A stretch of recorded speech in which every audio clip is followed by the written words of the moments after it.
Yeah, I want to explain something about basically overall military policy and I guess political policy in the United States. It's been alleged or whatever that the United States lost this war, lost that war. Actually, it's not really true in a military sense. What actually has happened is that the military has the capability and it's really being lost. It's not being lost, it's actually deliberate policy. Because, let me just get to the right to the end here. Globalism has been the goal.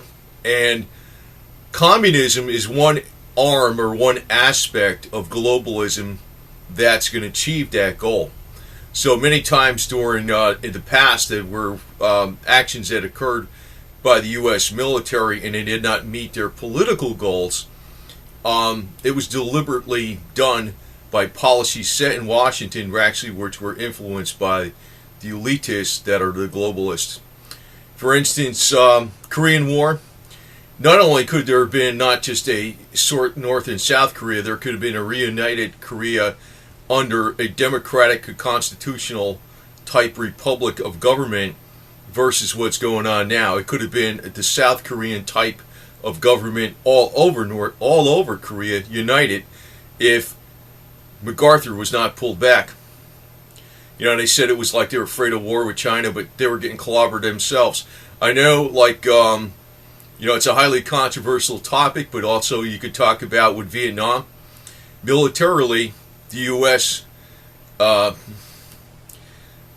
winning hands down. You might not say for resources used and all this type of stuff and argue that way, but anybody in the military that knew anything and any kind of strategist that knew anything knew that the war against North Vietnam could have been won in a matter of a couple months or a few months, completely and totally, if there was allowed to use realistic strategy.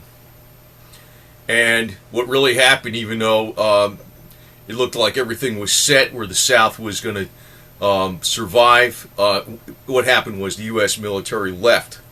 So, and this is something that was pointed out by John F. Kennedy, prior to the Vietnam War, but so many times gains that were hard fought against communists by the American military, and this is well before the Vietnam War because JFK was not going to get the U.S. involved in the Vietnam War, but JFK actually acknowledged that there was a plot, basically, and to it's something where policies on the outside are not really what the policies are on the inside. And I can even give you other examples because the Vietnam War is actually a good damn example. For instance, the elite were pushing for the Vietnam War. They were making money off of it. At the same time, they were funding Russia to supposedly wean them off of communism through Lend-Lease. And that in turn caused Russia to be able to have the finances to support North Vietnam. And this Lend-Lease program turned out to be something where the American taxpayer was lending Russia money to buy stuff from the elitists and the big manufacturers in the United States to supposedly wean them off of communism. Then the loans were forgiven later on, and basically the American taxpayer picked up the entire tab. Actually, the elitists in the United States and across the West and the East are all pushing towards globalism in one fashion or another. And one that recognized this was Congressman Larry McDonald, who disappeared on flight KAL 007 in 1983, I believe it was. He was about the staunchest anti-communist congressman in the United States, a Democrat from Georgia. And, it's stating really what's going on. So, a lot of times, even with Obama, what's going on, I don't really know exactly, but he's not pulling all the strings. We know that. So, many times when it looks like the U.S. is going to be weakened, it's actually a plot. It's been a plot. It's not something that there's something wrong with the United States. It's a plot towards globalism. It's a plot. A strong United States is a problem towards globalism because we actually have, in check. We still have it, even though it's getting worse. We have a limited form of government with checks and balances. Now, I saw this other Russian yo-yo on Greg Hunter, or whatever the hell his name, Greg Hunter. And I don't dislike Greg Hunter or anything, but I think like this clown he had on there was something else, and I call it a clown because it's a game. A lot of people that come, well, let me put it this way: I don't trust anybody that comes from Russia and starts telling you about the United States and what's going to happen here. Like a good example was Igor Panarin, who's a big expert supposedly on the USA and a big expert economist. You know, every Russian is an engineer too. You know, it's like a big thing over there. Oh, I'm an engineer. You know, every freaking backwoods redneck mechanic out there is an engineer too from the USA. You know, people who work on cars are engineers. How's that? But in a real sense. But that's here nor there. But, you know, there's been a lot of predictions about the fall of the United States in Russia talking about it. And there's been a lot of, like, let me put it this way. It's a psychological battle that's going on. They want you to turn against your own government. They want you to, well, you don't have to worship your government, but I'm saying your system. They want you to turn against everything and destroy this system. You know, as a matter of fact, the hippie counterculture was basically pushed by the establishment.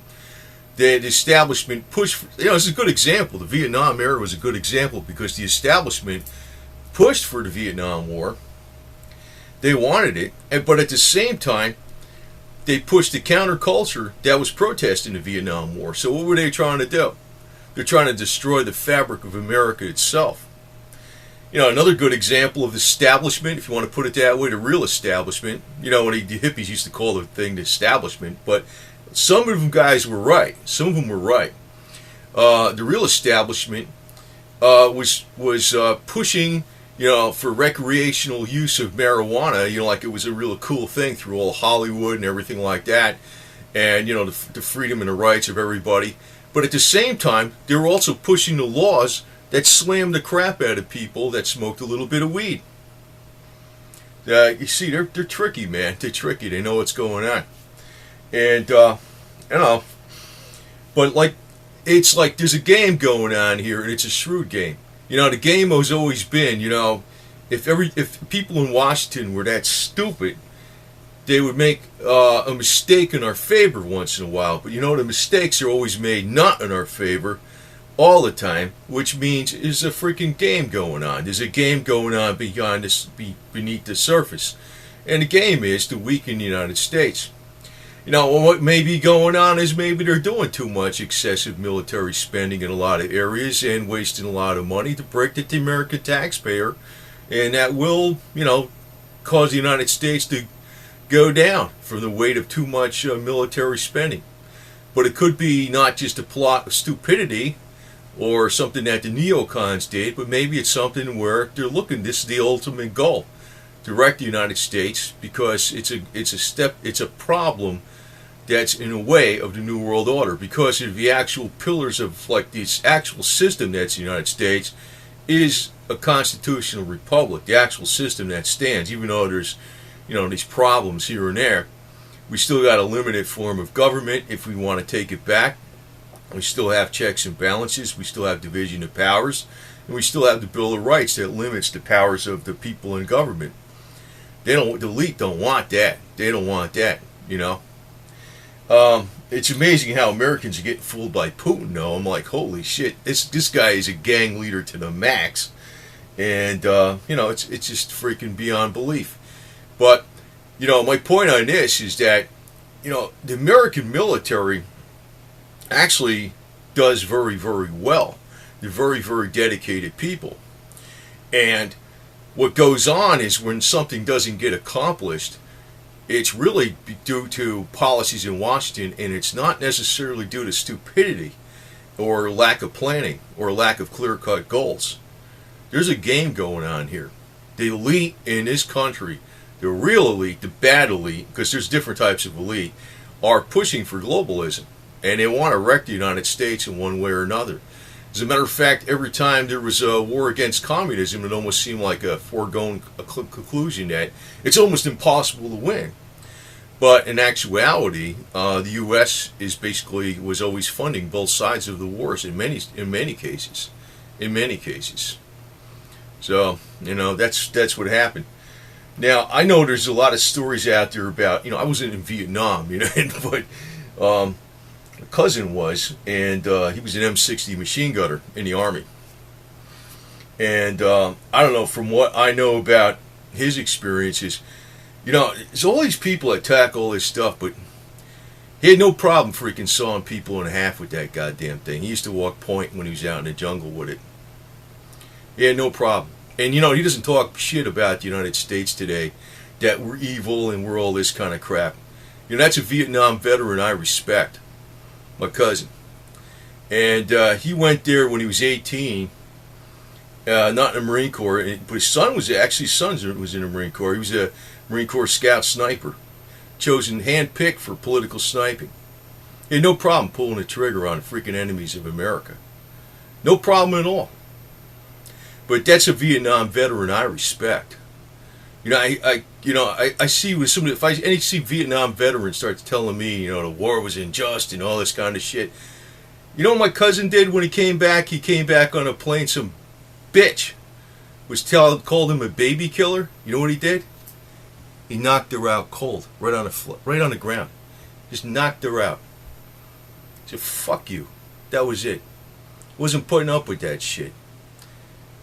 And he doesn't have any problems about, in his head, oh, I killed somebody. He fucked them up and he took pictures of it, too. They were the enemy. That was it. But, I guess it's an attitude that you have prior to the military, that you understand that you're on the side, we're on our side first. And, I carry that attitude before the military, while in the military, and after the military. That's the way it is. That's the way it is. So, I do like health and healing, and you know what? It needs to be applied to our American veterans and those heroes that fought for our country. If they got a problem, I'm going to tell you, I'm going to ad lib on here because this pisses me off, because some of these people, they got so many severe injuries from fighting for our country, could probably be vastly more healed, far better than the shit that's going on, say in the VA or whatever it is, they're trying to help them with conventional medicine. It was even known back in the 1970s from Dr. Robert Otto Becker that he was growing limbs back on rats with special types of low frequencies and really low amperage with silver and platinum negative and positive electrodes, how it was applied to the limb. There's actually been known where you can do this with a finger that was cut off farther than they said you can grow back, that you can do that. So there's a lot of injuries that our American servicemen and women have. Well, maybe not the women haven't sustained, because I don't really agree with women being in combat, but have sustained injuries that, I'm really hot on this topic about medical stuff, and it annoys the shit out of me. And that's one of the reasons it pisses me off, because I see that servicemen are not treated correctly by the medical establishment for, what they went through, and then they get fucked over by doctors. So that pisses me off. So that's one of the reasons I'm into this health and healing stuff. It's for them. It's for them mainly. And, I think that, it would be my desire, that anybody that went through all the hell that to fight for our country and they had an injury, no matter what it was, Gulf War syndrome or they lost a limb, that they could be made whole again. And I think it's possible with certain types of true high-end alternative, quote-unquote, medicine. But, if you're the enemy, fuck you. You're dead. That's all there is to it. And where we're losing these supposed wars, where they say, quote-unquote, it's not politically, I don't want to throw that little bullshit topic out there. It's a plot. The globalists are looking to weaken the United States, period. That's what they're looking to do. They're looking to do it and make a lot of money at the same time. There's a game going on. You know, I can even talk, I could go on about this shit for hours on every single goddamn leader and president that we had, and I don't want to. But there's a game going on here. And don't trust any kind of fucking disinformation that's coming out of some asshole from Russia. Because I don't trust that shit. Unless he's freaking 110% pro-USA, like, say, my uncle was, who was a World War II veteran, fought against the Nazis, cut the freaking U-boats in half with the destroyer, and was a prize fighter. So, you know, a guy like that that's Russian, I trust. You know, not some shithead coming over here acting like a freaking goddamn hippie. You know, that's a bunch of bullshit. So anyway, the way I look at it is, America's enemies are toast, and we 110% support our servicemen and women that are fighting for our country. And also, watch out for the goddamn angles, because there's something going on. There's always been something going on. And actually, I think one president out there that picked up on it back when he was a congressman was Richard Nixon. You know, they thought he was I actually liked that guy way back when he was getting Watergate and shit. I was like, this is bullshit. I knew it was bullshit. But he was the guy that picked out, you know, at the insistence and figured out that Alger Hiss was a freaking communist spy. It was Richard Nixon as a young congressman that figured that out. You know? And I'm not exactly a freaking right-wing, because, you know, I think of freaking freedom for everybody there is. The American system is not really all about right-wing and conservatism. It's about individual rights. Individual rights. And communists are the exact opposite of individual rights. They're totalitarians. They're elitist. They're Vladimir Putin. You know, gotta have more territory, you know. So anyway, over and out. That's my beef, and I just want to tell you again that the American servicemen did not lose these wars. Did not lose these wars the way you people say they are, because it's all pushed from the major media. They were lost in Washington, and they were lost in Washington by policies of the elite that deliberately hamstring the military, deliberately freaking tell the military you're not allowed to do this, you're not allowed to do that. And there's a game going on. The overall game is globalism and dismantling of the United States. Well, fuck that. I stand for it. Like I said, you know, my attitude is the same before the military, during the military, and after the military. And people, that's really why people that went in the military had no problem about doing certain things and have no regrets. Over and out.